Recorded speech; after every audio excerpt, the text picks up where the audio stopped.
If you are a doctor, nurse, dentist, CPA, chiropractor, architect, or any other type of licensed professional, and you get a call, letter, or visit from an investigator from your licensing board, stop. Don't do anything. For Christ's sakes, don't say anything. It's very likely that you might say something that can be taken out of context, which later leads to a suspension, fine, or possibly even jail. Even a minor infraction could greatly affect your income in the future.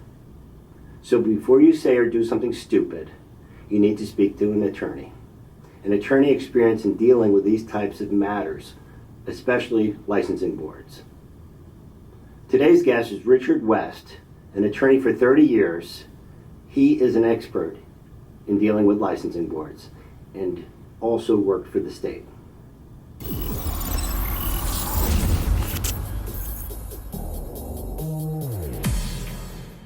Welcome to Dirty Little Secrets. My name is Jim Bach. I'm the host. Today we have Richard West. He's an attorney who represents healthcare providers and other licensed professionals in the New York, New Jersey area. And we're going to ask him a lot of tough questions and see what he has to say. So Richard, why don't you introduce yourself, give us a little background on who you are and what your qualifications are. Sure. So thanks for having me, Jim. So I have been a lawyer for 34 years this year. Finished law school in 1990. Have worked in a couple of large law firms in New Jersey. I also spent some time working in government in New Jersey. And that's kind of where I started getting involved with this license discipline process. I worked for an agency in New Jersey called the Division of Consumer Affairs, which in New Jersey is where all of the professional licensing boards are housed. So you have the medical board, nursing board, all the healthcare related boards are there. In short, that's the Attorney General's office? Yes. Okay. Yes, that's the Attorney General's office. So I worked for the Division of Consumer Affairs. Didn't do a lot of this type of work, but when I went back into private practice, some people I became friendly with there suggested that there was an opportunity to represent people with professional licenses. And I've been doing that and building the business more or less since about 2004, 2005. I practiced on my own for a good chunk of that time. And most recently, I joined forces with another law firm where I continue to basically do the same thing. And I'm based out of Roseland, New Jersey now. Okay. So I don't think everybody in the audience is going to appreciate the difficulties that come being licensed in New Jersey. And if you have a run-in with the government, whether it be a DUI, it could be your ex-wife punches herself in the face and accuses you of domestic violence or something along those lines. But my understanding is that right away the state shows up at your door, or there's a request for information if you're a nurse, doctor, or any other licensed professional in New Jersey, demanding answers even before there's a court date. That's correct. So in New Jersey, if you have a professional license, a license is what we call, it's a privilege. It's not a right. It's not automatic, which means that it can be taken away if you don't follow the rules. And one of the rules is that you have a duty to cooperate, meaning if they want to ask you questions about something, for the most part, you have to answer them. And in New Jersey, there's something called a criminal flagging system, which means if you have a professional license and you are arrested, your licensing board is going to know about it. They're going to get flagged. They're going to get an electronic flag saying one of your people was arrested. Depending on what the arrest is for, you may get a visit, but more often than not, you're going to get a letter in the mail or an email saying, "Dear Dr. Smith or Nurse Jones, you were arrested. Please provide us with information about the charge."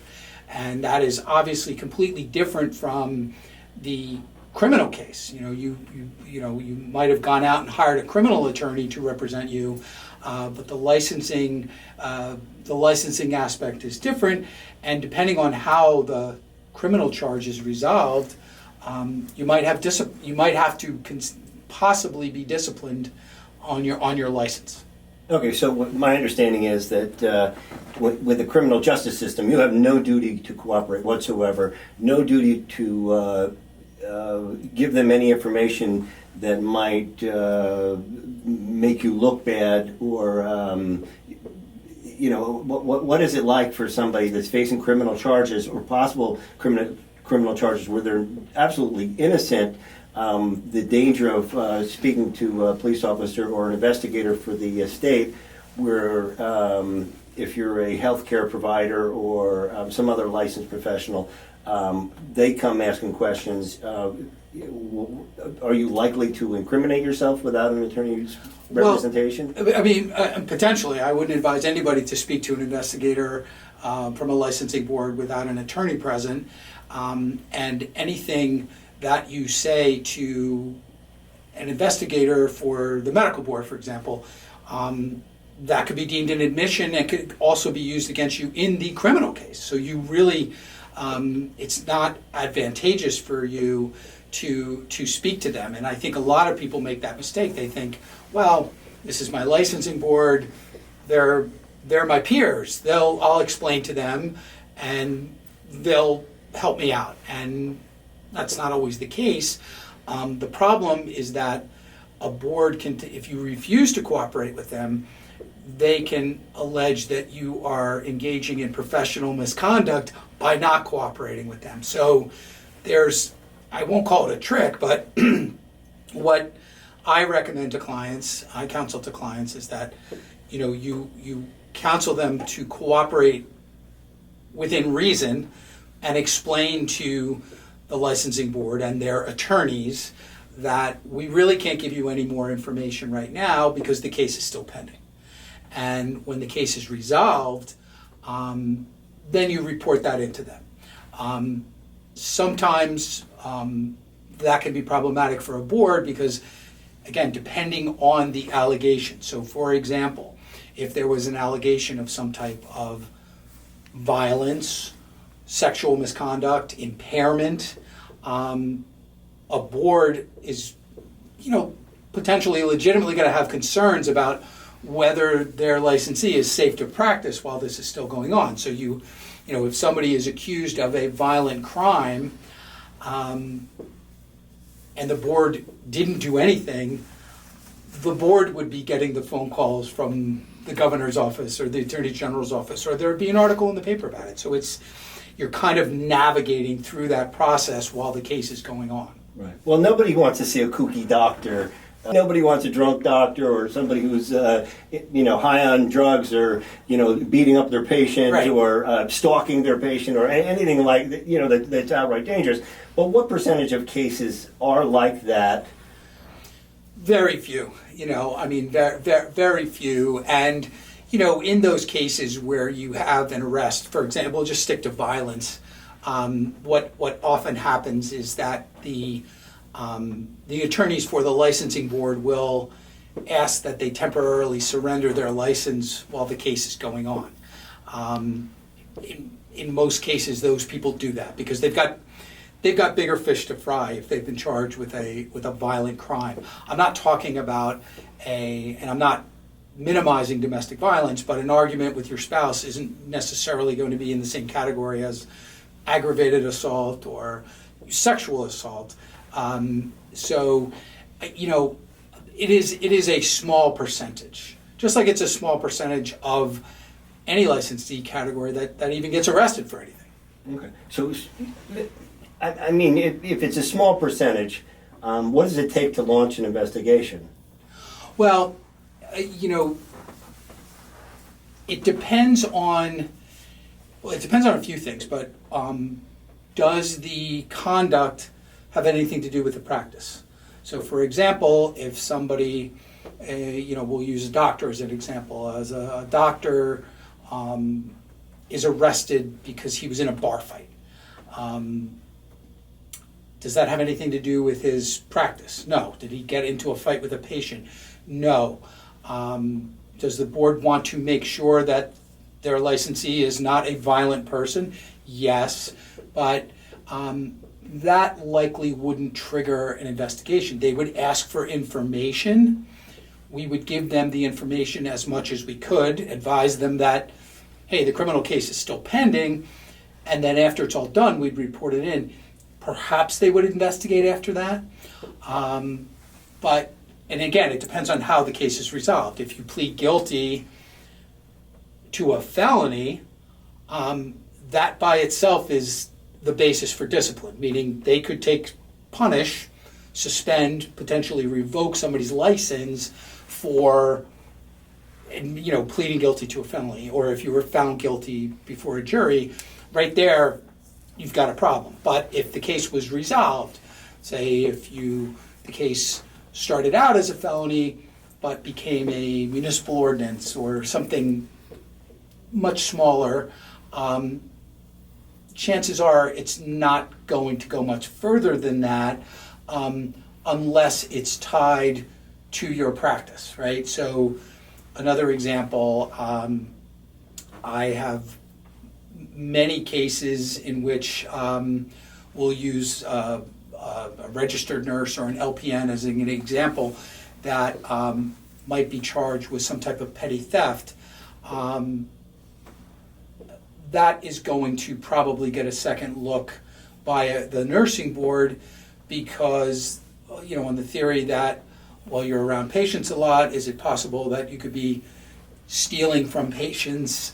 I had one case where a nurse had taken, she was like a OBGYN or a labor and delivery nurse, and she found a lot of gift cards, and the gift cards were for a pregnant woman that was giving birth in the hospital.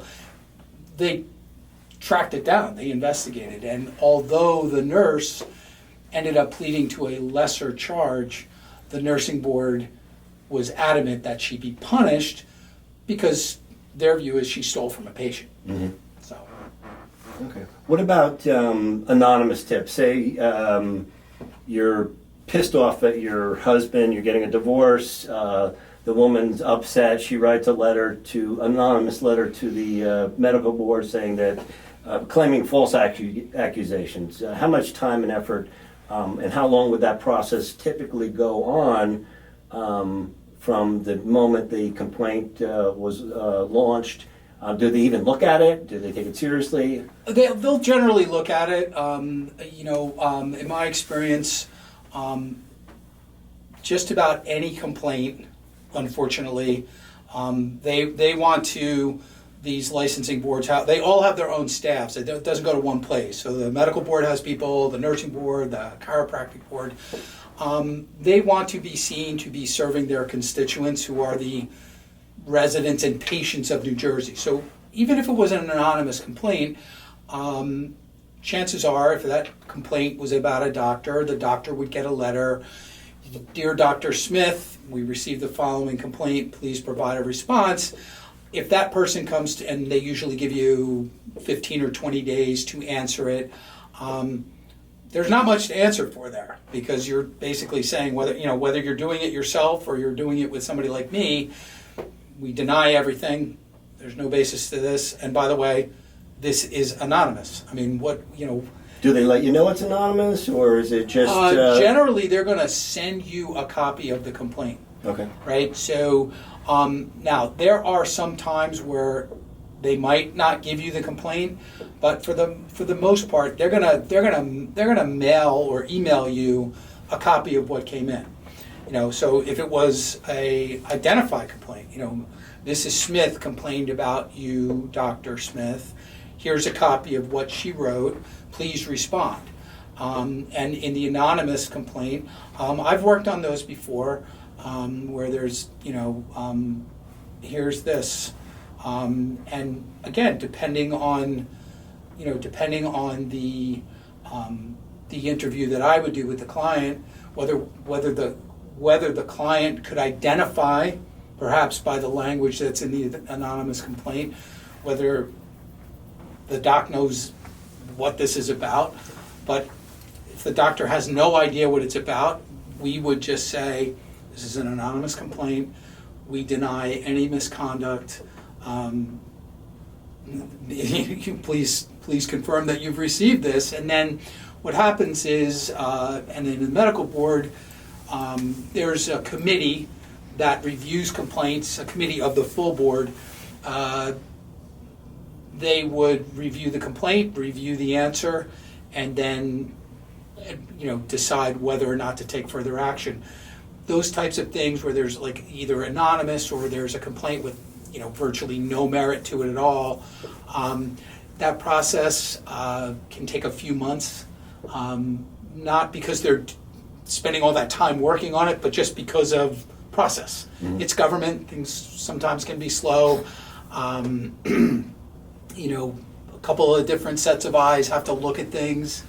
I usually tell clients that unless there's some reason why they need to have why they need to know, just send it in and wait, because. Now, is there a discovery process like in a criminal trial where you have an absolute right to see their evidence against you? Well, that's a very good question, because technically there is, but in New Jersey, and I can't speak to other states, but in the way that they deal with this in New Jersey is that all they've asked you to do is to respond to that complaint. The board has not filed an action against you, right? And until they file an action against you, there is no contested matter, right? Meaning there's nothing, it's just in what they call the investigative stage. And their position is they don't have to give you anything.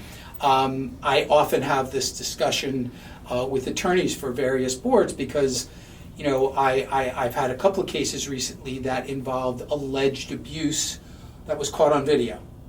And they say, we've reviewed the video, we think your nurse committed some type of misconduct, we'd like to suspend their license for 2 years.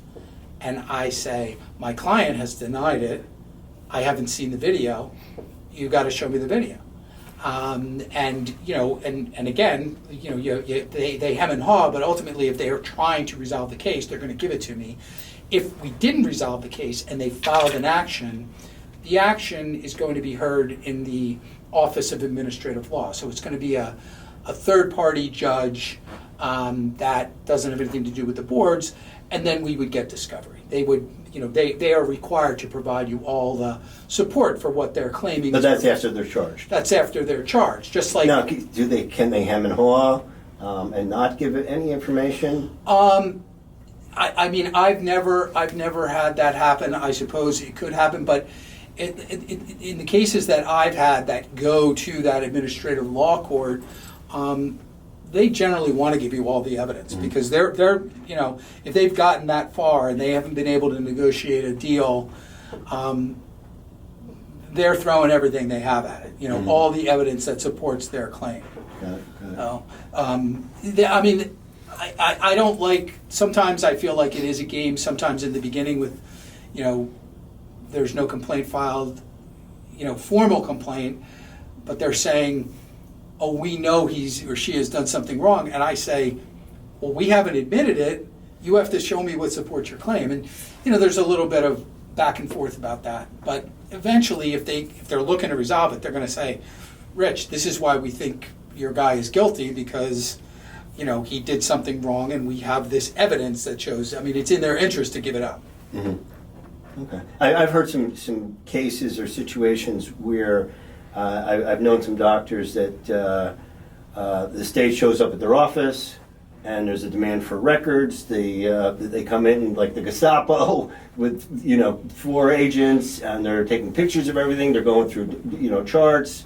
They're taking pictures of charts, and then they go away and send a letter demanding the charts that they basically looked at. Right. And there was no reason that they came in. They won't tell them why they came in, and that process drags on for a couple of years. And then they want to talk to the doctor, and then it's a situation where they're demanding questions and answers, and sort of a grilling.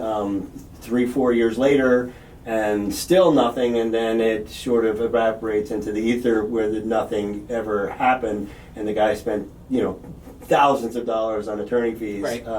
for a fishing expedition for nothing. Is that a common situation? Or? I wouldn't say that it's common, but it certainly does happen.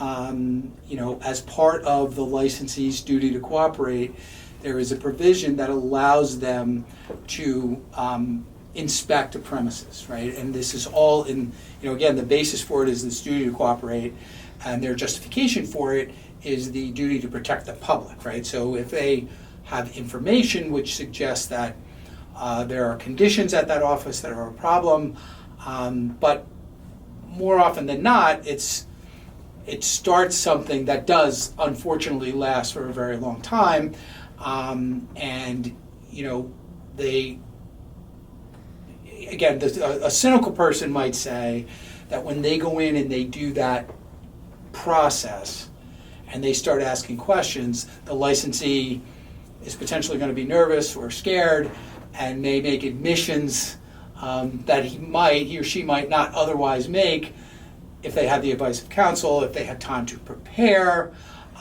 that sort of thing. I mean, I've had that, and you saw a lot of this, and they're still doing these types of investigations involving overprescribing of narcotics, but it was a much bigger deal, maybe 8-9 years ago, where they were going into offices, and some of these offices were definitely not run correctly, and I had a client who called me and told me what happened and said, look, Rich, they came in and I told them everything and I started crying in front of them.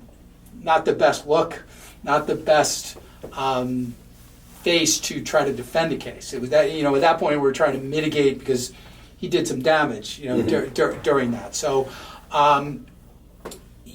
where you see that demand for inspection, more often than not, it's going to be either because it's a prescription issue, or if the board has a lot of complaints that perhaps the office is doing a procedure that they shouldn't be doing, or if there's a complaint about it being an unsanitary situation or something like that. You're not getting every day. They're not going out and they'll do inspections, but it's not as common as them wanting to do interviews with people. The interview is more something that they would schedule in advance. They might show up and say, I want to interview you. I would tell anybody out there who has that situation, call your lawyer. Call a lawyer who's dealt with these guys before. And you're still, as part of your duty to cooperate, you're still going to do the interview. But I like to do the interview at my office instead of in the doctor's office, because I don't want them poking around. If we're doing an interview, if they want to ask my client questions, by all means. They want to show my client a document, we're going to cooperate. But it's just kind of taking a little bit of control back and just saying, hey, we're taking this seriously. We are going to follow the law here, but we want everybody to follow the law. And part of that is we get some due process. Okay, so what is the process like? So we're on the medical board, but there's obviously numerous other boards. Yeah. You have EMTs, you have chiropractors, Yep. you have... Dentists, pharmacists. Okay, so You name they're basically all being investigated by the same type of body from the Attorney General's office. Correct. Okay, so the process is sort of similar. I would Pretty imagine. much, yes. Okay, so do they? What's the usual process? They show up, or they send a letter with questions to be answered.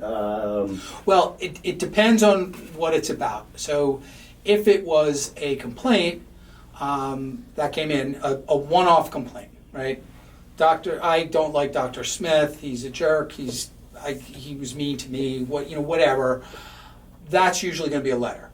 We receive this complaint, and you respond, and maybe you get a response a year later saying we closed our file. If there's a complaint that involves, again, to go to, narcotics, if there's some indication that they want to talk about potential overprescribing, chances are they're going to have done some homework on their end. They're going to look at, because they can, because of what we call the prescription monitoring program, where everybody can see what prescriptions are being written and for whom and what other doctors they're going to. I mean, this was designed to prevent people from doctor shopping, right? And so if you are a doctor that prescribes narcotics, you have certain requirements, that there are very specific rules on what you can do with narcotics and under what circumstances you can prescribe them. So they're going to know whether you're checking that on a regular basis. They're also going to know if there's a lot of people beating a path to your door to get controlled medications. That's going to be a flag for them. And then they're probably going to show up, and you can do the interview, or you can say, I want to have my attorney present, and then it would be rescheduled. And then they are going to have that list of questions. And at the end of it, they may have specific patients in mind at that time, or, and they very often do, at the end of it, they will then serve you with a subpoena saying, give us, these 10 patients, right? And usually you have a couple of weeks to produce the file. Okay. So hot topics we're talking about medicine for the most part right now. I would imagine that the political environment would have something to do with their investigative efforts, at least to some extent. I know that there's been a lot of insurance fraud, Yes. and that they set up some offices specifically geared around that in New Jersey, and that if an insurance company flags a doctor's office and says, we are suspicious that this doctor has committed fraud, whether they have a lot of claims, maybe they prescribe too much blood work and lab, the Right. insurance company is getting, spending, hundreds of thousands of dollars instead of tens of thousands of Right. dollars for a small office. In insurance claims, they would be suspicious and make a sort of a report that somebody would look at. Or you have the narcotics or any of the controlled substances. You have testosterone. There's a big uproar about that. You have a few years ago it was a growth hormone. Right. People were very excited about that. Then you've got alternative providers. Could be selling snake oil. Right. It could be genuine. It could be just vitamin therapy that most that a lot of providers frown upon. Right. Or then you have some cancer patients that want to try alternative therapies because they have a death sentence and they want to do maybe IV vitamin C or something along those lines, Right. Which might launch an investigation, whether they're the provider's giving them false hope or something Right. along those lines. But what do you see as the hot topics of investigation nowadays? So I would say certainly all of those areas will get a look. I would say over the last few years, the topic that has sort of passed all of them would be anything to do with sexual misconduct, sexual harassment. And again, I'm just speaking about New Jersey. I suspect it's not different in other states, but in New Jersey, from what I've seen, this is sort of like a top-down directive that's coming not only from the board, but from our political leadership, that we want to make sure that our practitioners aren't sexually abusing our patients, or, which is more recent, any kind of sexual harassment or abuse of your coworkers. So much so that there are some new regulations in New Jersey in which a licensee has a duty to notify their board if they observe any type of sexual misconduct. Now, I have not seen that thus far enforced, but it's it does potentially create some problems, because if you have, and I'm not condoning any type of bad behavior, but if you're talking about potentially wrong incentives, when people could in the past maybe badmouth somebody, now they can actually accuse somebody of some type of sexual misconduct, because sexual misconduct is going to be investigated. I've had it, with many clients across all license spectrums, and this isn't to criticize the boards or their attorneys, but very often your client feels like they're guilty until proven innocent. It's the weight of the world is on top of you when you're, you're. It's a bad name, right? Nobody wants to be called a sexual abuser, and so that's probably the hottest topic. Although certainly prescribing is an issue.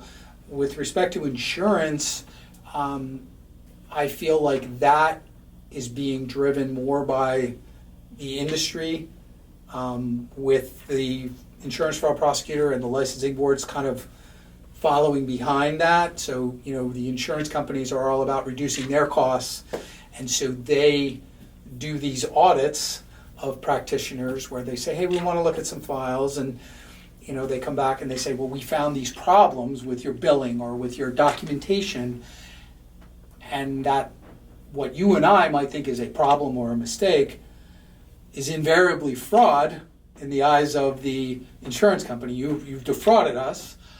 We have to report this to the insurance fraud prosecutor. We may have to report it to your licensing board. And, we looked at these 5 files, but you've treated many more patients, and we've reimbursed you thousands of dollars. And so we extrapolate that number, and, all of a sudden there's this ginormous demand. And, they are amenable to settling those cases. They're looking to, and you can settle those cases, but it sets a dangerous precedent, because, it's like you think you followed their rules. You think Is that under the threat of prosecution? Well, they're not allowed to say that, but unfortunately, the insurance fraud laws, and I don't practice criminal insurance fraud, but the way that the insurance fraud law works is, if an insurance company learns of something, they are required to report it to the Office of Insurance Fraud Prosecutor. They would decide independently, that office, whether there is something to investigate or not, right? Same thing with the licensing board. The licensing board, at least right now, probably isn't going to take the lead in an insurance fraud investigation. They might pick it up at the end, so that if there was an insurance fraud prosecution and there was any type of guilty plea. In other words, if they didn't settle. And they lost, you've got a conviction. A licensing board, it's teed up for the licensing board to discipline you at that point. Okay. So, yes, it's and again, what I see is, with a couple of large health insurance companies, this is a regular thing where they're sending this out, and they're very comfortable using the word fraud, and I'm defending these people, and I don't see fraud. I see a mistake, and we can resolve a mistake. But when you're painting a practice as being fraudulent, that's very difficult. As far as some of the more non-traditional items that you mentioned, I've been involved in several discussions with investigators. I've even had a couple of clients appear where they seem to be very interested in testosterone.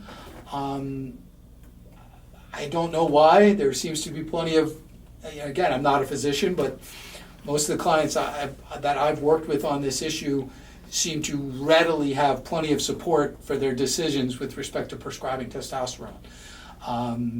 Even with HGH, it's just, I think their issues were more about possibly making improper claims about it rather than it not being safe. If that makes sense to you.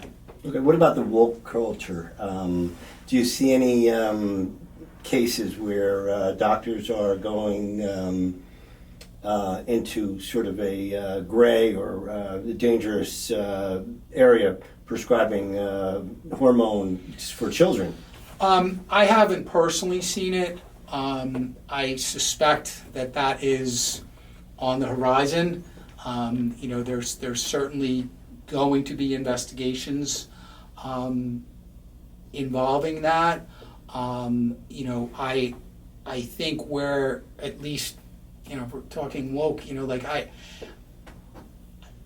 I think, where you've got a problem is,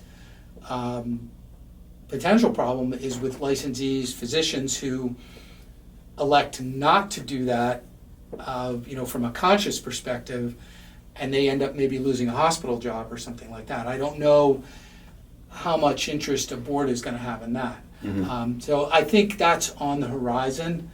Are they interested in discrimination cases? Say you had a woman come to you that wants to take testosterone, large quantities, to help her adjust to changing sex, Right. and the doctor has a religious belief or doesn't feel comfortable. I personally haven't, and I'm not aware of anything specifically in New Jersey. I am aware of what I would call conscious, belief type cases in other states, and I think that remains to be seen. I think it's inevitable that we'll see something like that here, where a doctor will refuse, and somebody will put them in the firing line, and then we'll see what happens, where the board comes down on that, and because it would certainly be an interesting case. I haven't had it. Okay. What about police? Now, police, I understand that in the near future they're looking to license police. They are now. Okay. They are now, and I haven't. Potentially it's a growth area for somebody like me, because there is police licensing, and I think that law came into effect. There are regulations, I want to say last summer. There have been meetings. They're still working through that process, and there's definitely going to be hearings, litigation over that. And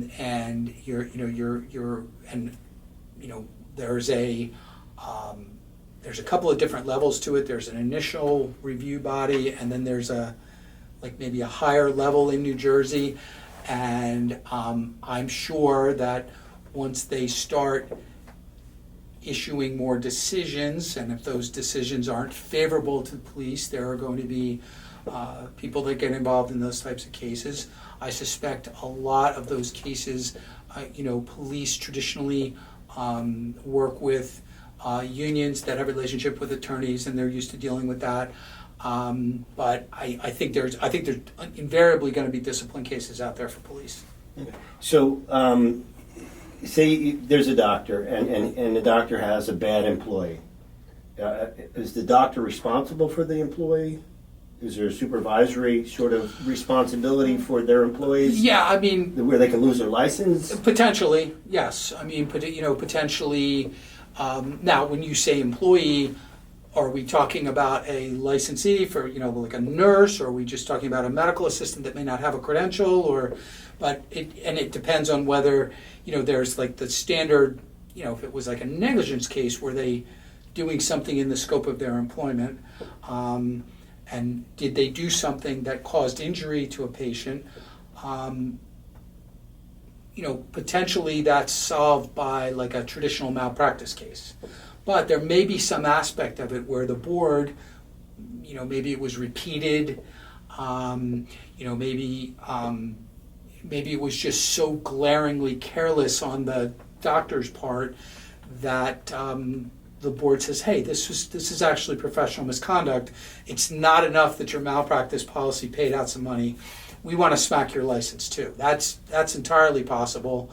It was actually one of the first licensing cases I did quite a long time ago, and it involved a dentist who did not secure his prescription pads and had an employee that had a drug problem.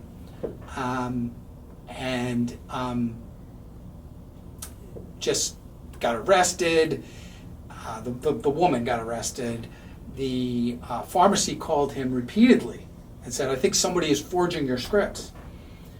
And his big mistake was, he said, "Oh, I know her, I'll talk to her." And of course, the first thing out of her mouth was, "I'll never do it again." And of course she did. And so he ended up having his license suspended for a brief period of time. And we had to show the board that we had completely changed the security of the prescriptions and everything else, but we sent him to a course on prescription management, all that sort of thing. But yes, that's a long way of answering your employee. It's very important for a practitioner, especially if they have a solo practice where there isn't big staff or a compliance department, to be on top of everything that goes on in the office. Okay, so let me ask you a question. What sort of programs or how does a doctor, dentist, nutritionist, anybody get their license back once the state takes it away? So there's a reinstatement process, right? So if the practitioner entered into a consent order in the past saying, Dr. Smith, your license is going to be suspended for 2 years, you're going to pay us a fine and investigative costs and attorney's fees, and the effective date of the suspension is, whatever, and then they say, before we will consider an application for reinstatement, you need to do the following, right? These are the conditions that are usually negotiated. And so if it was a situation where they were doing something wrong clinically, where there was a practice issue, they might have to do retraining in that area. If there was a ethical issue where it tied to like insurance fraud or something like that, they would have to they have a preferred ethics program, which is quite expensive, that they would have to not only take the course, it's like a 3-day course, and you have to get a passing grade, and you have to show the results to the board, they might require that if it's a doc, you would possibly have to work with a practice monitor for a period of time, where that monitor would sign off on having reviewed X number of files. Like that would be like a probationary period. But usually there's the order that is entered into by a board, either because you lost in a hearing or because you consented to, you settled it. That's kind of the roadmap for getting back there. And well, what if the board doesn't want you to have the license back? What if they delay. Again, there's if your license was revoked, at least in New Jersey, technically you can apply to get reinstated after 5 years. But if the board really doesn't want you back, they can probably come up with reasons why you shouldn't be back. And one example, I've had a client that I've worked with for a number of years who owes them a ton of money.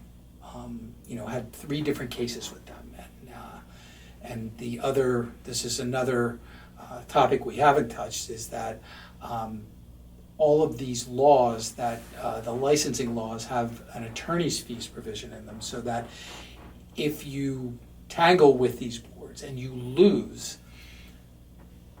they can get an order requiring you to pay their attorney's fees, right? So in addition to paying somebody like me, you might also owe Deputy Attorney General time for, and that is very often a reason why I counsel clients to try to find a way to settle it. Because if you're battling it out with these guys for 1, 2, 3 years, hey, if you win, it's great.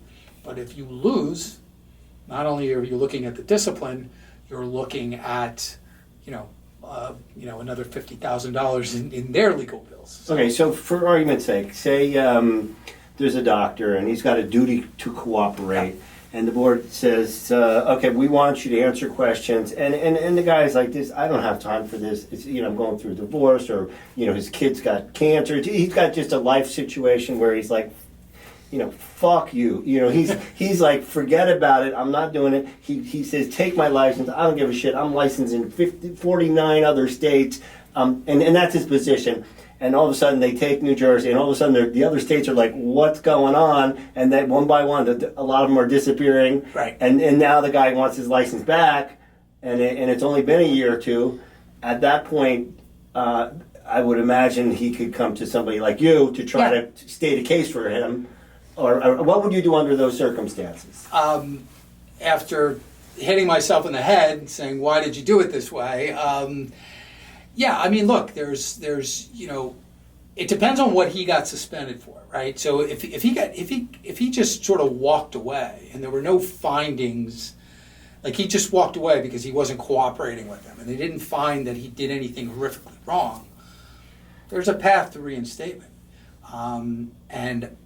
Unfortunately for him, you touched on something which a lot of practitioners don't realize, is that when it comes to licensing, what happens in New Jersey doesn't stay in New Jersey, right? So you lose your license to practice for any reason. There's something that is referred to by the boards of the world as sister state discipline, meaning there's something in the law in each state that says professional license discipline in another state is sufficient cause for a finding of professional misconduct, meaning you really don't have any defenses. Like I just did one of these where a guy took a suspension in New York, and they wanted to investigate him in New Jersey, and I kind of shut that down because I said you have no basis to investigate him. There's no complaints about New Jersey, but he has still got some discipline. He got a probationary period, so we ended up getting probation, right? So you have to think about that, what I call a collateral consequence of a disciplinary action. In addition, for doctors, if you have a disciplinary action, a doctor has privileges at a hospital. That's something that can be jeopardized by having a license suspension. Also, it's another big area, and insurance companies want this, and hospitals want this. Everybody wants to know that your doctor is board certified, right? Meaning the American College of Pediatrics, American College of Family Law, whatever. Discipline, that's another area. Like, so if you get any kind of discipline on your license, they're going to find out about it, and they're going to take action against your board certificate. And that board certification status has all sorts of ramifications for your insurance billing and your employability and everything else. So, and then this is another one, the license discipline can have an effect on your ability to participate in government-funded insurance programs, Medicare, Medicaid. Mm-hmm. There is something called an exclusion list, right? So if you get disciplined for something, or if you plead guilty to certain crimes, you can get excluded, right? And some of them are mandatory, meaning don't even bother calling me because it's just going to happen.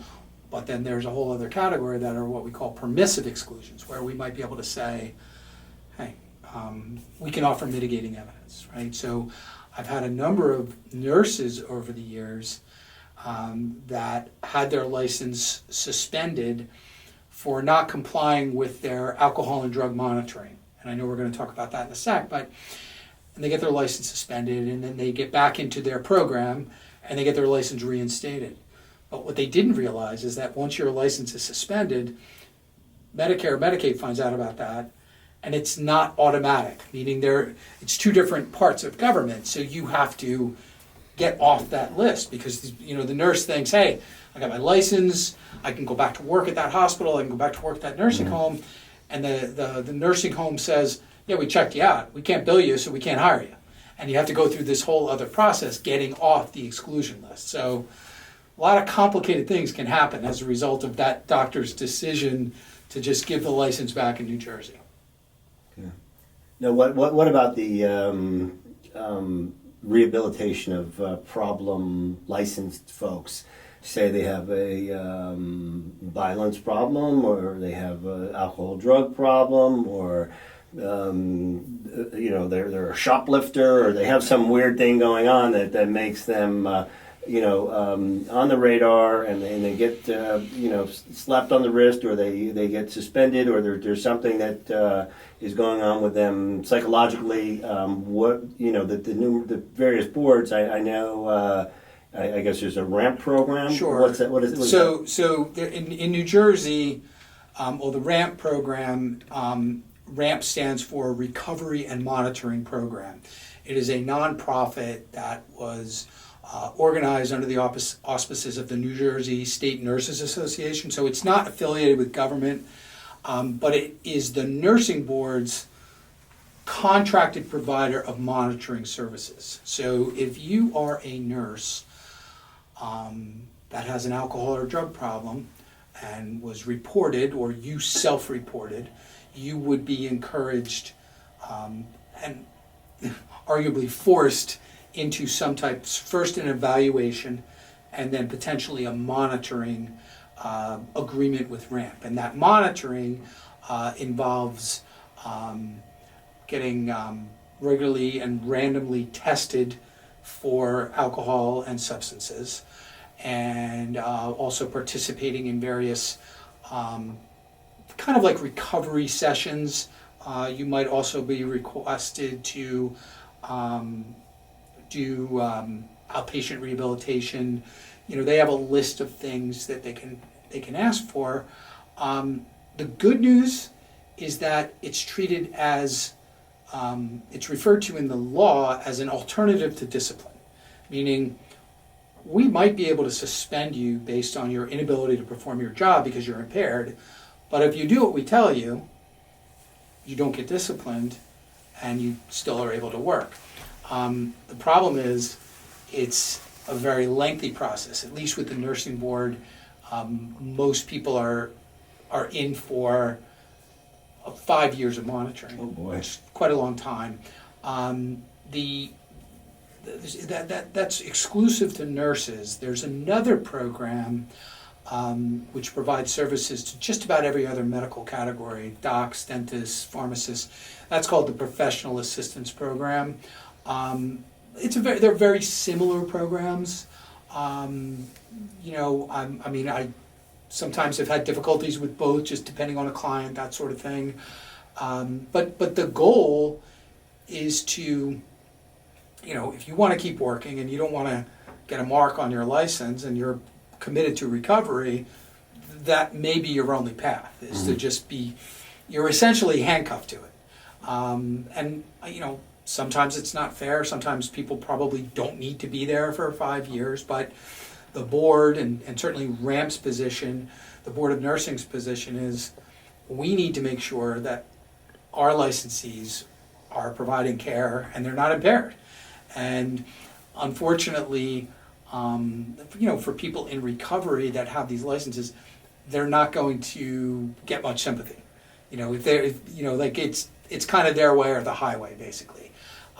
Where I have had problems in the past, is very often because of the opiate crisis, hospitals have become a lot more strict in their monitoring and distribution of narcotics and the access to machines that distribute narcotics, and they do audits of these machines, right? And if you're on the wrong side of an audit or you're on the wrong side of a pill count, they are required by law to report you to the board. And, client will call me and say, potential client will call me and say, I've never even had a prescription for anything in my life. I don't, and the board doesn't care. They said, well, it's suspected diversion. You got to go do it. And the problem is, if you refuse, it starts out as a voluntary ask, and then it becomes by the way, if you don't do this, we're going to suspend your license until you do this. You know, you get your license suspended, that's all public, right? You know, it's a big gun to your head because you don't really have any way out of it. And you know, I've had a lot of clients who have been very unhappy about that they spent you know, a lot of money, whether it's for attorney's fees or the program. You got to pay for this. You know the nursing board and your employer isn't paying for it. You know, you're paying out of pocket for this. The good news is that you know, with RAMP does a 3-month evaluation, and at the end of the 3 months, they make a recommendation. And obviously, if they say that you're not impaired and you've passed all your drug tests and you've done what they've asked you to do, and it's basically go and sin no more. You know, you're done.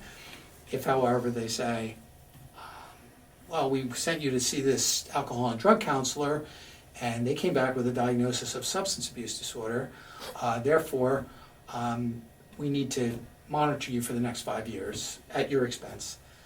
And you say, I can't afford it. And they say, well, there's other professions. I mean, it's, you know, there's no negotiation, you know, and it puts me, you know, because you want to be able to cut a deal for your client and get the best deal you can. But, you know, unfortunately, with that, the law is designed to keep people like me from, you know, trying to cut deals. It's in, you know, in much the same way that you remember years ago, they kind of took away the flexibility of municipal court judges in doing DUI cases because they didn't want people getting off. And it's similar, like it's set up so that, like, if there's an allegation and there's a basis for some type of impairment, you're either going to do it their way, or you're going to retire, or you're going to have your license suspended. So not much room. The other program that the other practitioners use, a little bit more user-friendly, but the same basic concept. You're regularly tested, regularly and randomly tested. You get a phone call saying, go test today. You got to go test. Mm-hmm. But it keeps you working. What's the worst board to deal with? Who's the toughest? Who's the who wants to pound the flesh? Is there one board that's more friendly, or? You know, I got to be careful, but you know, I would say I have, and I respect them and I like them and I appear before them a lot. I tend to have the toughest time with the nursing board. I think the nursing board, they have high standards of what, and I'm not going to suggest that any other board doesn't, but I would say that where I get into frustration is I can't make them see my point, you know, and that probably happens more with that board than any other board, and it's not like any of them roll over for it, you know. I mean, look, they have their law, they have their job. Well, nurses, it is the number one trusted profession in the world, and I can see how they might want to safeguard that. And they also, you know, people say nurses eat their young. Right. Okay, so maybe it's a little of both. Maybe it's just a very highly trusted profession where you know, they don't want any nonsense. And because I imagine that the nursing board, it's all nurses, wouldn't it? Isn't that the case? All these boards, the enabling law has a setup of a majority of licensees, and then you'll have a state government member and maybe 1 or 2 public members. But you know, your driving force in most of them is going to be a peer, right? It's going to be a licensee. You know, in the case of the nursing board, you know, right now, you know, you've got some very highly credentialed people, you know, people that have been in the business for, you know, 30, 40 years, many of whom have advanced practice nurse certification and even further than that. So they know what's going on, right? They don't want to be seen as not policing themselves, because if they don't do it, they're going to look embarrassed, and somebody else is going to try to police for them, right? So there's an incentive to try to keep everybody on the straight and narrow. Sometimes, you know, where I have to do my job is to, you know, distinguish between a mistake which can be corrected, a failure of judgment which can be overcome. You know, essentially mitigating and showing that there's the potential for rehabilitation, right? Mm. That's the job, and it again it depends on what we're talking about. I mean, but sometimes we have situations where we flat out disagree, with what they're saying. I had to try a case last year in which there was a very short video of an alleged instance of abuse in a state facility, and my client was adamant, and the whole thing boiled down to literally less than a couple of seconds of a otherwise couple of minutes of video in which these two gentlemen, because it was a male nurse, made contact. And my client was adamant that he was merely trying to prevent him from either falling or doing something, and he was terminated by the facility. The facility said, you went after him. The nursing board took that. I had to go to a hearing on it, and the judge agreed with my client. That was tough. And the frustrating thing about that case was that the incident took place in 2015, and we didn't get around to trying it until the summer of 2023 because the board kind of like lost the plot, and this guy didn't even know there was really anything going on until he went to get his APN license. And they said, oh, we can't give you this license because there's still an open complaint against you. He said, what complaint? Oh, well, when you got fired from that job. Okay, well, what do I do to resolve it? Oh, we want to suspend your license for 3 years, and we want to fine you $10,000 because you abused that patient. And it was wild. And then and he ended up hiring me, and we had a hearing, and but it was a fight, and it was a fight about a video.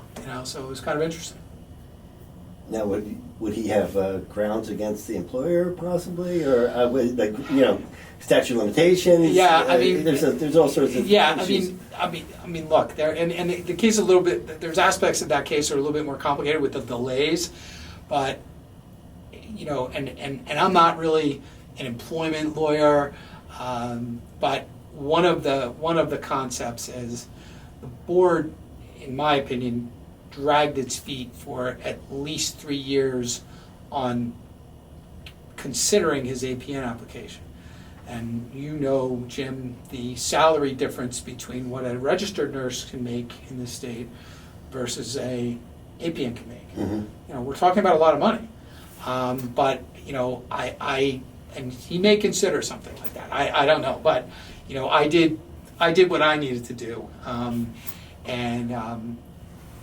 it really wasn't the facility's fault. The facility was out of it. They gave the video to the board, and again, these things happen, but everybody kind of just forgot about it. And what's amazing is that had he not decided to go to school to become a APN, advanced practice nurse, I don't think anything would have ever happened about it. And it's just that's one of the things that can be difficult. And I won't say that it's the board's fault or board staff's fault. Things do fall through the cracks sometimes. And how would somebody know? You don't know until you're trying to get. I have one right now where same situation, slightly different complaint. Was terminated from a hospital in 2021. The hospital, part of a big New Jersey hospital system, followed the procedure, reported it. At that time, he contacted me, and I said, you can hire me now, but until the board contacts you, just wait till you get the letter. There's really nothing you can do. Last week, he contacted me and said, I just got finished my certification for my APN license, and when I put the application in, they said there's an open complaint. Again, same situation. Had he not gotten that advanced degree, because they've renewed his license twice, and they didn't do anything. And again, that's more of a, there's some systemic, sort of flaws where things slip through the cracks. Now, do they let licensees know if the investigation's concluded or not? Apparently not. They're not great about it, and unfortunately, the nursing board, it's something where you kind of have to chase them, and I attribute that to volume. There's more licensed nurses than any other license category in New Jersey. I think when you include all of them, we're probably close to 200,000 in this state. That's far more than any other category. With the other licensing boards that I deal with, you will usually get a letter saying, hey, we closed this file from the medical board or the PT board or something like that. But, I usually tell clients, if we've responded to a complaint letter, unless you have a reason to know, it's almost like let sleeping dogs lie.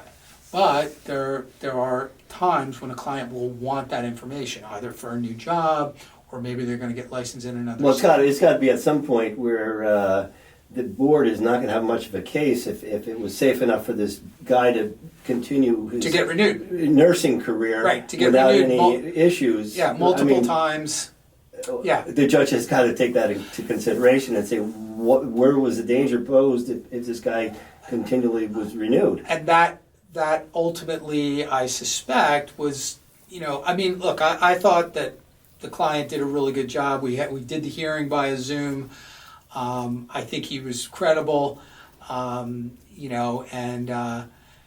it was interesting because the patient, the resident, was this fairly tall, developmentally disabled person, and my client was this tiny guy, and I mean, if you looked at the two of them, there was no way my guy was assaulting anybody, at least in my opinion, and but he was very credible, and he answered the judge's questions, he answered the attorney's questions, and I think they tried to paint him into a bad guy that was out to abuse a patient, and the police were never called. There were no injuries. There was no report to the police or anything like that. So there really wasn't. And again, the incident happened 2015, and we're trying the case. And the patient didn't sue? No, the patient's family didn't sue. No, nobody sued. There was no lawsuit. Okay. Yeah, and it's far beyond the statute of limitations for them to do anything anyway.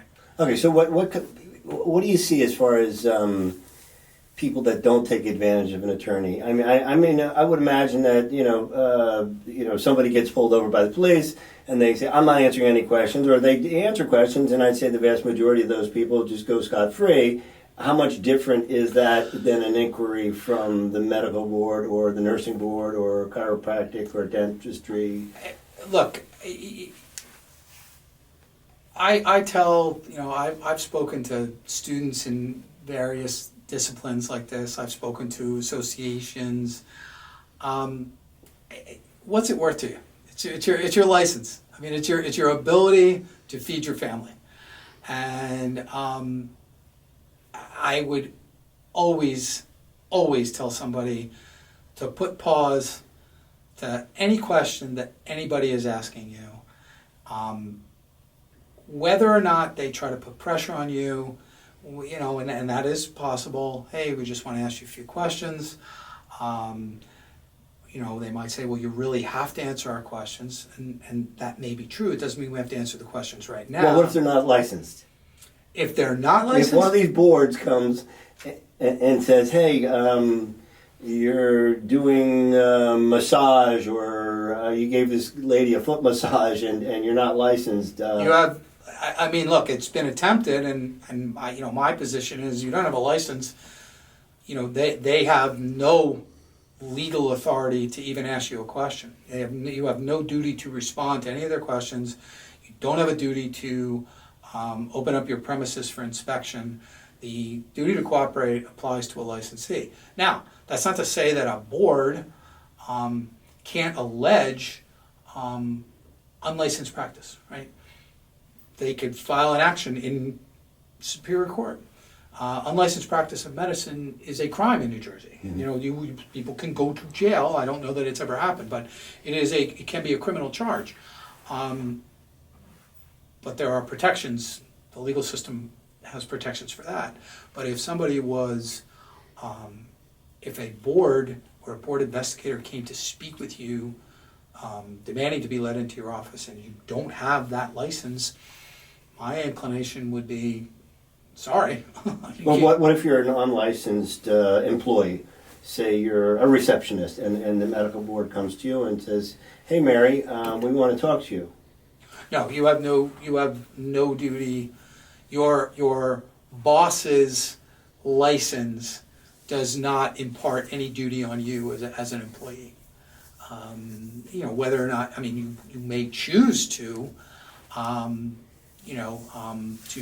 to cooperate, but they, a licensing board cannot punish a non-licensee, right? So Okay. in other words, they can't punish the secretary. Okay, for argument's sake, say the state were to walk into a dentist office and start asking the dentist questions. Does he have to answer right then and there? Is that the duty to cooperate? Well, Or can he say, "Let me get my attorney," and then we can have a conversation like a gentleman? yeah, I mean, the investigators will do their best to try to keep going. I tell clients, put them on speaker. I'll talk to them. You wanna come back because you want to do an inspection. We can do it at a reasonable time when there's not patients walking in and out of the office. They might say, well, there's a danger that they could destroy evidence or something like that. I would say, I would rather have the client face the possibility that the board alleges he refused to cooperate than let them have their way. We're always going to end up talking to them, but I'm not. The duty to cooperate isn't right this second. Right. I mean, if I suppose there might be circumstances where a deputy attorney general might make an argument that these are exigent or emergent circumstances where patient safety could be at risk if we do not get an opportunity to look at a premises. I don't know what that would be, but I suppose they could make that argument. Well, if you're not performing surgery, Right. I'd say, somebody shows up, listen, I'm happy to talk to you. I'm going to call my attorney. I'll talk to him right now. I'll put him on the phone with you guys. Well, I would imagine most healthcare practitioners or licensees throughout the state, anybody reporting to the Attorney General's office, it could be a contractor, it could be a police officer, it could be anybody. Okay, so how do they find a guy like you? I mean, are you accessible? What is this process? And how responsive are folks like you to intervene on somebody's behalf? Yeah, I don't think most guys are have an attorney on call. Right. I get involved with a lot of these things because the client, or he's the prospective client at that point, might call a trusted advisor, whether it's their family attorney or their business attorney. And sometimes they'll do it, or sometimes they will know me or somebody like me who's done these types of things before. I'm not the only one who does it.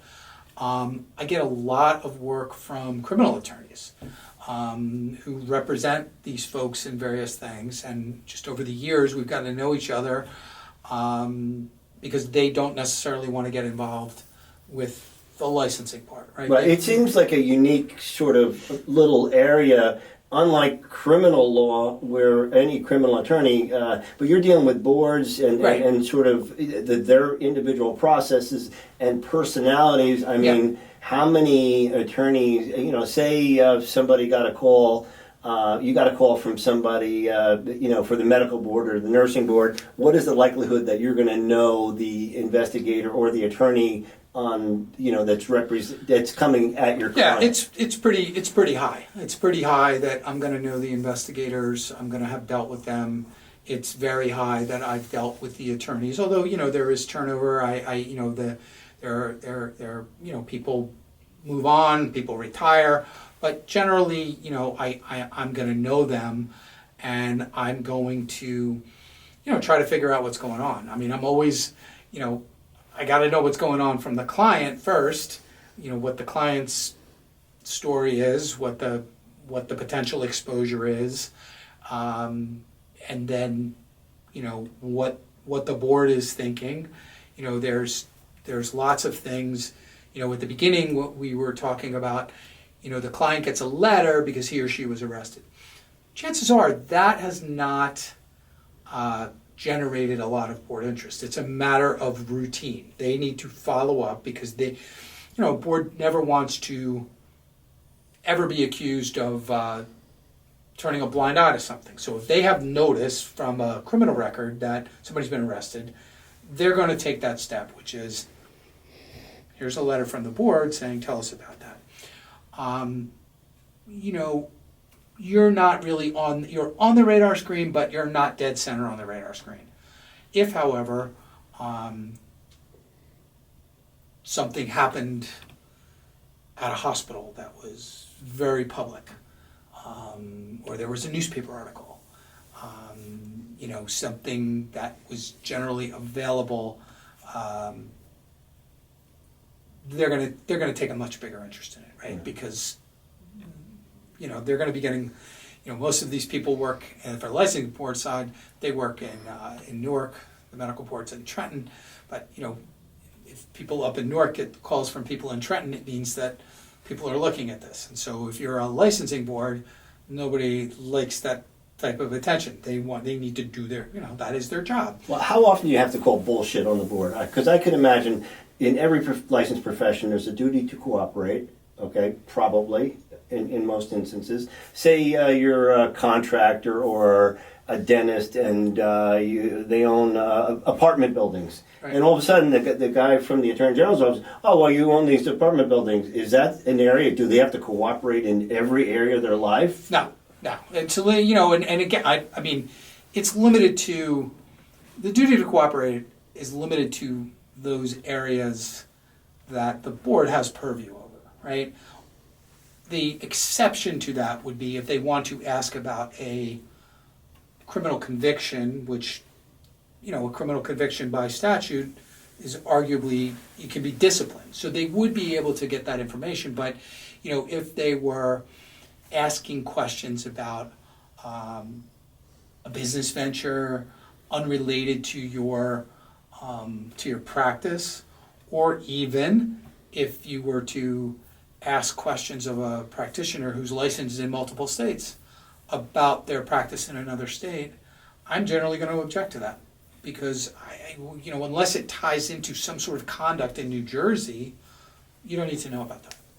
So it's jurisdictional. Yeah, there's jurisdictional, but again, it's like there's always objections that can be put up, but you want to you got to think down the field a little bit, because if you've got to be dealing with these folks for a while on this case, like you don't want to burn the bridge. You've got to be strategic in what you object to. If you were just going to pound your fist on the table and say no, go away, you're not serving your client. Right? Well, how reasonable are these folks? I mean, I would imagine, they've got, sort of a government job, and it's probably a bit different than the DMV, okay? Right. But how nice are they to deal with? Are they reasonable people? I generally find them to be reasonable. I think... And I think you would see this in other areas of government work where you're going to get some zealots, you're going to get somebody who's trying to prove something. It might be a younger, somebody who wants to really make a reputation as being a very zealous, very unforgiving in terms of their professionalism with other lawyers. But I don't think that works in any aspect of what we do. Well, you're also dealing with a socioeconomic audience, Right. where nowadays nurses are making hundreds of thousands of dollars, and doctors are making millions of dollars. I would imagine that these folks are going to have to deal with them with a little bit of finesse and treat them like gentlemen and treat them like people. Right. Yeah. I mean, I have found that you generally are going to get respect and collegiality if you offer it. If you, I've had situations where I thought something was very unreasonable, and I've said so. But I've had that come back to me. Where somebody goes, "Hey, we can't get a hold of you, Rich. We need this. We need you to do something with your client here." And so it cuts both ways. But for the most part, I would say they're pretty professional. I think they also tend to adopt the mannerisms of their board sometimes. So like if the board is collegial to work with, then chances are their attorneys are. If the board is difficult to work with, their attorneys may not be difficult, but they might just tell me, look, you're not getting anything out of these guys. This is their position. They're firm. Well, I would imagine the medical board. I mean, somebody's going to get licensed. It's going to cost them hundreds of thousands of dollars. Close to a decade of their life. Yeah. Okay, they're not going to just take your license. Okay, without good cause. They're going to Right. they're going to give Right. you the benefit of the doubt on some occasions, and have a degree of respect for them. Is that yes, true? absolutely. They're not getting up. I don't believe they get up and say, whose license can we take today? Remember, they're not paid. These are volunteers. It's it's obviously very prestigious to be part of the licensing board for your profession. But again, they are giving up, and they're well-paid people probably, so they're giving up that time to participate in this process. So they're not necessarily looking to take scalps, but at the same time, you can't.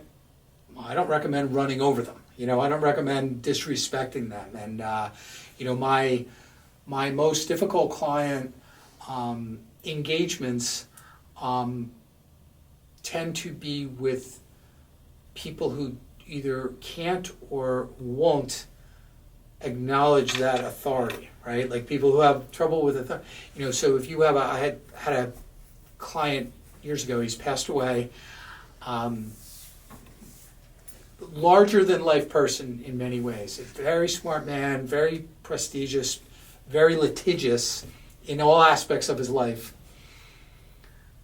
Every conversation would start out with him like it was like a quiz show for me. He'd say, "Hey Richie, they can't do that." And I was like, "Do you want me to charge you every time I have to prove to you that they can do that?" And then it got to a point where, he lost his license for a period of time. Never had to lose his license, but he just refused to take his medicine from them. And it was just the silliest things. It was like he was fighting about, like whether that patient should have gotten their medical records. It was crazy stuff. And I said, "Now, doctor, we got to go back to them to get reinstated. All those people that you insulted, life has a funny way of biting you if you're, you do have to think a little So bit. I would imagine if you're a doctor and you've got the medical board demanding some records, you cooperate as best you can. You get an attorney before you cooperate, and you go through the process. And if they want you to take some education rather than charge you, even if it's going to cost you $5,000 or $10,000 to get some education, that's probably the cheaper way out in the long run. Yeah, absolutely, it would be. I mean, look, it's once you're in a situation where you're litigating with them, there's always the danger that A, you're going to get hit with an attorney's fee bill. B, that proposed settlement, if we're litigating like any other type of litigation, that proposed settlement is off the table. So even if you at some point cry uncle and say, "Hey, can I get that deal?" may or may not be available to you. And so yeah, in most circumstances, you know, unless there's something that I can show, part of the documents, part of the process of whatever's being investigated, that they have got it 180 degrees wrong, I want to find a way out of it. Because, you know, you just remember that even if you're super successful and have, you know, money to throw around, money is no object to them. You know, like they can fight this out forever. They have no incentive to get past things, whereas most private individuals do. Well, I would imagine that most doctors don't see the liability with a, you know, as a physician, I would imagine that you have a duty to supervise your staff, your licensed staff at least, and if you're not watching them and don't have processes in place, or an attorney to sort of advise you to not over-answer questions during, you know, any sort of question and answer Right. session, that they could potentially hang themselves. That seems Right. pretty obvious. So I guess. Well, let me stop you for a second. I don't, you know, as a rule, if I'm involved with that process and we put the brakes on some type of inspection, I'm going to try to be at that inspection, or, you know, a colleague, and that inspection is an inspection. It is not an interview of a non-licensed person. And so even if they ask to speak to the receptionist, why do they need to speak to the receptionist? They can talk to the doctor, they can talk to the guy with the license. They don't, you know, and that, you know, again, like the client's got to be prepped for that, because, you know, if the doctor's like an old school guy who says, oh, well, Susie has, you got to talk to her, you know, like, and sort of like, no, you know, this is where a little preparation and buying that time to prep for this type of interview. Well, what it seems different, much like Wall Street, where a compliance officer or a managerial type person has a duty to supervise the Right. Stockbrokers, you know, their authority person. They could be held liable for the actions Right. of their underlings. And Sure. I guess it's similar in a medical practice, where you can't just blame the nurse for what they did, because you had a duty to supervise them. If they go down, you're going down. Isn't that sort of the Right. case? If you own the practice, you're the medical director of that practice, right? And there might be a medical assistant, there might be an RN, there might be an LPN, whoever it is. You know, if they're talking to you about professional misconduct and you try to lay it off on them, are they going to then suggest that, well, did you let them do something out of scope? Like, it creates more problems for you if you're not careful, right? You know, like it, you know,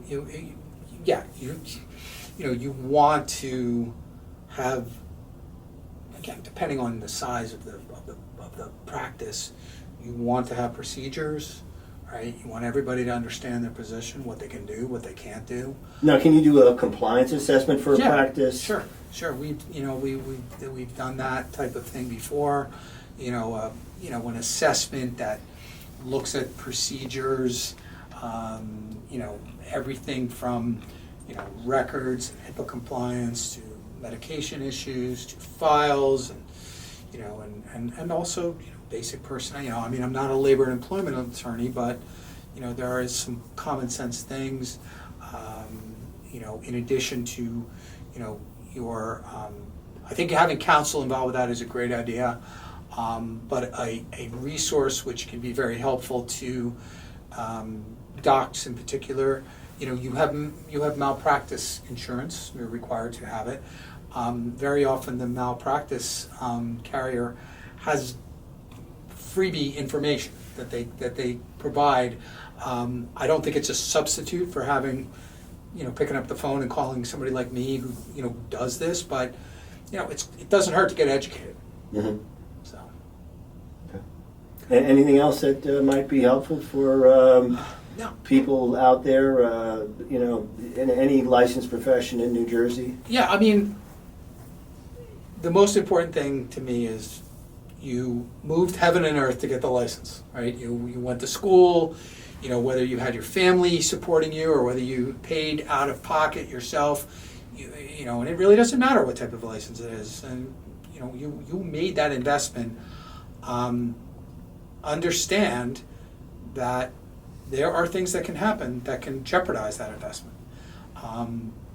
Anybody can read the regulations and the laws and should really, that govern your license and your conduct.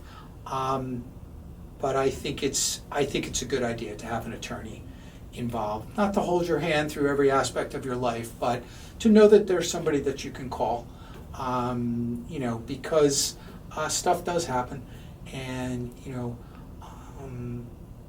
if you work in a big setting, a hospital or for a big practice group, unfortunately, I don't think that there's much loyalty. If you get something that's happening to you, and they've reported you because they had to, they're not going to help you out. There's not the kind of loyalty that even if you've worked there for a long time. And that also applies, you might think the medical practice that you work at they've got your back, and it's not calling anybody a bad name, but the only person who has your back is you. That's what you've got to be careful about. And the more that you educate yourself about your responsibilities, and also I would say trends, changes. If you're in one of those areas that might be non-traditional, you mentioned before, like a hormone or things like that, that's going to get another look. And there's a lot of people like me who practice in that area. I'm familiar with that area. There's a lot of interest in that because it's, while it's very popular, there are other elements in this world that don't like it, and you have to be careful of them, and because they will, and they're not always your friends. So have a lawyer. So you're a doctor. Say you're a doctor, and you get a letter, and it's asking you questions about your practice of medicine, and to answer that, you're going to talk to them probably about your processes and whatnot. You have a nurse that's going to do vitals or whatever, Right. and practice obviously within their scope of practice. And say that the board wants to talk to your other licensed professionals. Would you advise the doctor to hire you for the whole practice for all the people going in? So you're not to sort of script people, Yeah. but certainly to protect everybody. I think everybody should be protected. When you're getting into that, there are certain ethical considerations that I have to keep in mind and advise people of the potential conflict, the potential divergence of interest, right? And this is where you see, you could see it in this context, but you also see it in criminal context where, the other people in the business testify against somebody else. And so, when I'm hired, I am usually hired by an individual licensee, right? Because I'm dealing with a licensing board. And if that board wanted to speak to somebody else, if it was the same license, I would probably have something in writing from both saying, we're okay to do this. If it was a different license category, I might question whether the board could even talk to them. Right, so if and this situation can come up where, the medical board wants to talk to a nurse, and we might say, well, what gives you the right to do that? And they might come up with a way to do that. They might make it a joint investigation of a medical board and the nursing board, or they might just give up. Look, at the end of the day, it's about being educated as to your rights and your responsibilities, staying in touch with other practitioners, but also definitely knowing you can call counsel because it's your license. Okay? Sounds good. Great. Well, thank you for It's a pleasure. coming out and sharing your expertise. And what I'll do is I'll post your number and Sure. your contact information.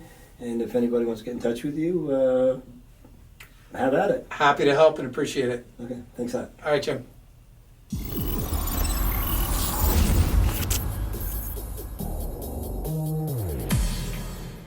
Thank you for listening to today's episode of Dirty Little Secrets. If you'd like to contact Richard West, you can call or text him at 973-229-7928.